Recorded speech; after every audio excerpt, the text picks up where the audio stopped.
Hey, this is Remy from Kensley Fitness, and today I want to talk about one of the biggest training mistakes I made when I first got into strength training, and I figure it's worth telling because you might be making the same mistake, and if you learn from my mistakes, you can greatly improve your fitness goals or help you reach your fitness goals much faster.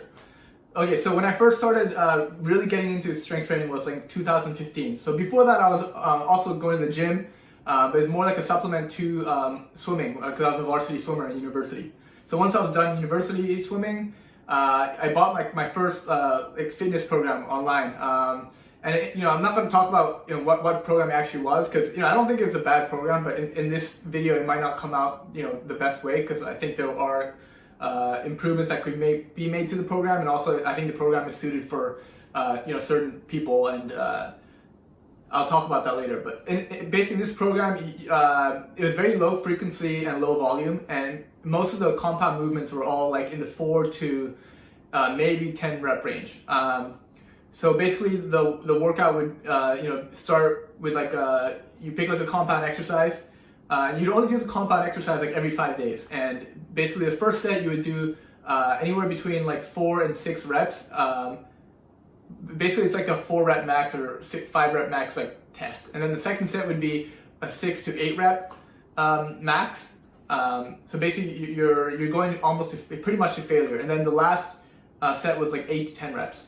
But I think like it was kind of like most people would just do the lowest of that range. So like when I would do this set, like I would do like a 4 rep max, and then a 6 rep max, and then an 8 rep max, and that was like the end of the pull-ups, for example, or bench press, or whatever the exercise was.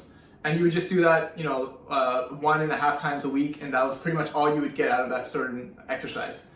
And in the very beginning, I never did such like high intensity, low rep work. So my strength my progress exploded, right? Like every week I would see like really good progress, but soon I kind of plateaued, and I wasn't really making any gains.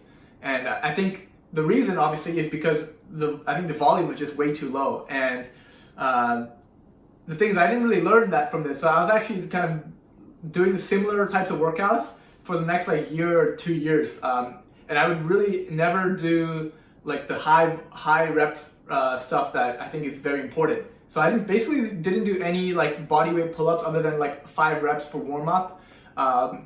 For like 2 years. I would only do weighted calisthenics, and probably the lightest I would go was like 20 kilos, 45 pounds, and I would probably do like 12 reps. So like my highest rep range was like 12 reps, and then obviously I would do like down to like 3 or 4 reps. I think now I do something completely different. Now I have like like low rep days, and then a lot of times I'll do a lot of body weight pull-ups as well, just like sets of 10 or 15. For very high volume, and then I would sometimes even incorporate like less than body weight. So I would use a band, or I would do the lat pull down machine where I can put it for like 100 pounds, and my body weight is 160, and do that for really high reps because I think there's benefits for that as well. So I don't know if my point is clear, but basically when you do like these very low volume programs and very high intensity programs, like you're going to see a lot of short-term benefits, but it's almost like well, first of all, it's like you're getting stronger, but like it's like your nervous system is improving. It's like you feel like your muscles aren't actually growing, and you're not actually getting like strong. Like your foundation isn't improving at all. So like an example is like if a rich guy buys a Lamborghini, now everyone knows he's rich, and like it looks like he's richer. But did he actually become more rich when he bought the Lamborghini? No, right? He got rich from actually putting the work and getting maybe a job or business, and he made an income from that, and then now he's actually just spending it. So he's actually like losing wealth when he bought the Lamborghini. So when you're doing these really high intensity cycles or programs, a lot of times you might be losing muscle, right? Because the volume is so low, but your strength is still going up because you're getting used to that rep range. So I think what I would recommend is to do all rep ranges, like do the 1 to 5 rep range once in a while, and then I think the majority of it should be between 8 to 15 or something in your hypertrophy range, and then once in a while you should also do the very high rep range, right? Like up to 30, maybe even more, like 30, 40 or 50, although that would probably be very rarely. And also I think it depends on what your goal is, right? If you really want to focus on improving your 10 rep max. Obviously, you should be doing the 10 rep max most, but you'll benefit a lot from all the other stuff as well. And I think it also it depends on like your what kind of muscle fibers. If you're like mostly fast twitch, you're probably going to benefit more from the low rep stuff, right? High intensity. Whereas if you're more like an endurance-based person, then you're probably going to benefit more from the lower reps. So I think I'm somewhere in the middle. Like I think most people are somewhere in the middle. So I try to do all the rep ranges, and I think most programs do have some sort of, like if you look at linear periodization, you'll start with the very high rep range stuff, and then you slowly, as the cycle progresses, you'll slowly get down to like doing the lower rep stuff, and then you go back to the high rep stuff, right?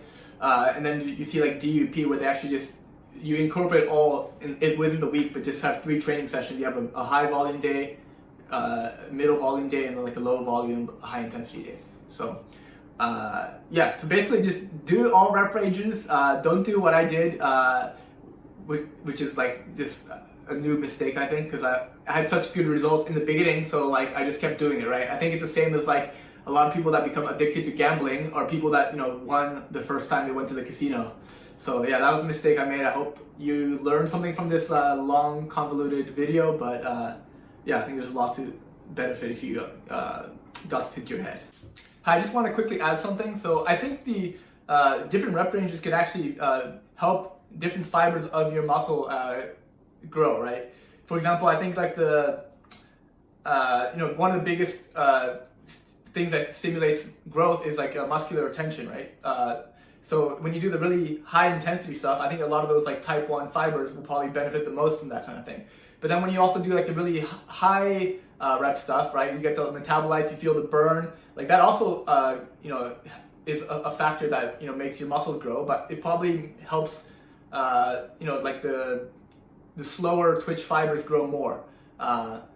Or maybe it's also the fast twitch, but it's just a different fiber. No one really, like there's no like real definite answer yet. Like I think a lot of people still, like the scientists still aren't 100% sure how muscles grow, but I think this is one of the things that they theorize, that like there's different pathways for muscular growth, and certain ones can probably help different fibers grow. So that's another reason to do all the rep ranges. And in addition, like high rep range stuff is, I think, just good for building character as well. I mean, it's much harder in my opinion.